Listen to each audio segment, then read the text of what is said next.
Welcome to SunRise. SunRise is part of the Returning Youth Initiative, which was founded by Dr. Surajit Khanna. Please visit us at returningyouth.com, where we are promoting and helping post-incarcerated at-risk youth to have jobs and have careers, perhaps even entrepreneurial ownerships of businesses to reduce recidivism and reduce crime, to get the young people involved. We are targeting 18 through 30-year-olds, Dr. Connor is, and SunRise is a portion of that initiative where we are just twice a week, Mondays and Wednesdays, reach out to young people with interesting stories. And today is Monday, February 13th. And what is everybody talking about today? Well, today is the most popular day in the whole year for people calling out late, not showing up to work. And what's the reason? Because Super Bowl Sunday was last night. And we had a phenomenal Super Bowl last night. And I want to talk about it today as part of SunRise. And I want to tell you that this is really, with February is Black History Month. And I would like to relate this Super Bowl to Black History Month. First of all, I want to let you know that it's the first time in Super Bowl history that two Black players and coaches are in Sunday's game. It's the first time to feature two Black quarterbacks, Patrick Mahomes for the Kansas City Chiefs on the left, and Jalen Hurts on the right, as they face each other the last night. And I'm personally excited to hear both of them here are dedicated Christians. You know, Mahomes became the first Black quarterback to win the Super Bowl in 2020, and this was his third appearance in 4 years. Quite an accomplishment. He became the first Black quarterback in NFL history to win multiple Super Bowls, and this is his third. Meanwhile, Eagles quarterback Hurt would have been the fourth Black quarterback to win the Lombardi Trophy. Unfortunately, as you know, they didn't win.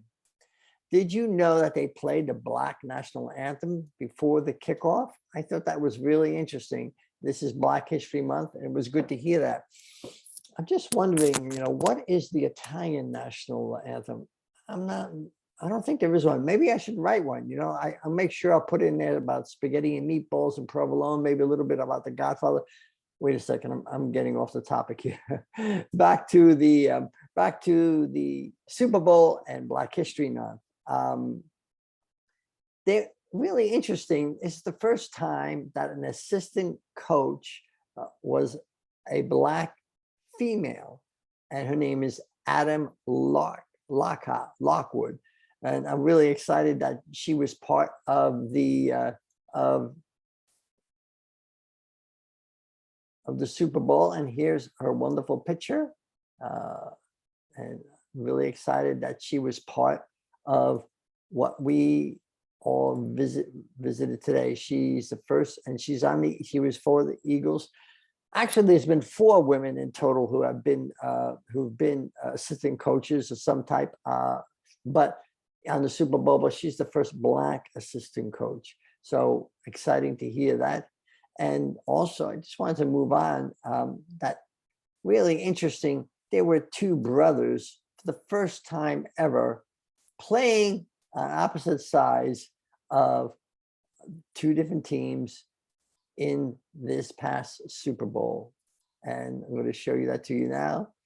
There are 2 brothers, and they are brothers Travis and Jason Kelce. And they face each other, sorry for the pronunciation. And when they met at State Farm Stadium last night in Glendale, Arizona, first time in NFL history that 2 brothers played against each other in the Super Bowl. Travis played tight end on the offense for the Chiefs, while his brother Jason played center on offense for the Eagles. So since they were both on offense, they never actually literally faced each other on the field at the same time. Both brothers attended Cleveland Heights High School and the University of Cincinnati. Both have only played for just one team, the Chiefs and the Eagles. Both have already won one Super Bowl. And Travis won with the Chiefs in 2019, and Jason won with the Eagles in 2017. Their mother, Donna, will officially become the first mother to have two sons play against each other in the Super Bowl. And according to the Pro Football Hall of Fame, Jason's wife, Kylie, is pregnant and will be 38 weeks pregnant at the game. As you know, the expectancy of a baby is usually 39, maybe 40 weeks. The doctor's traveling with the mother to the game, and it'd be crazy. It didn't happen, but it may have been the first time that a baby is born at the Super Bowl as the father is playing in the game. I just want to give a quick review of the game before we move on with the SunRise. You know, it was a very exciting game. A lot of times these games are blowouts and one team just wins over another, but this was not the case. It was back and forth, very well played game. Both teams had the exact same record, 14 wins and 3 losses, so they were very equal. The Chiefs from the AFC West, the Eagles from the NFC East, and although they play a limited number of teams from both divisions, they didn't play each other this year. When the Eagles, at the end of the first half, the Eagles led 24-14. That's 10 points. It looked pretty good. But after the half-hour halftime, which was very interesting, the Eagles quarterback, John Hurts, they came right back, the Chiefs, and scored.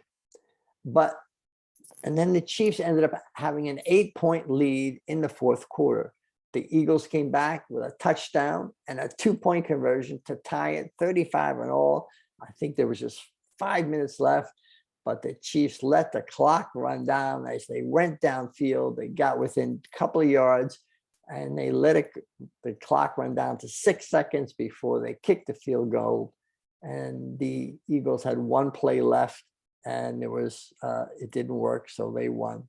So I just want to tell you, that was a great game. It was a great review. And please join us this Wednesday for SunRise. We on our YouTube page. You can find us on our YouTube page at Returning Youth, YouTube page at Returning Youth. And at the Returning Youth page on Facebook, we post there. And we'll see you on Wednesday. And thank you all. Get some good rest, because we're all tired from watching the game. God bless you and good night.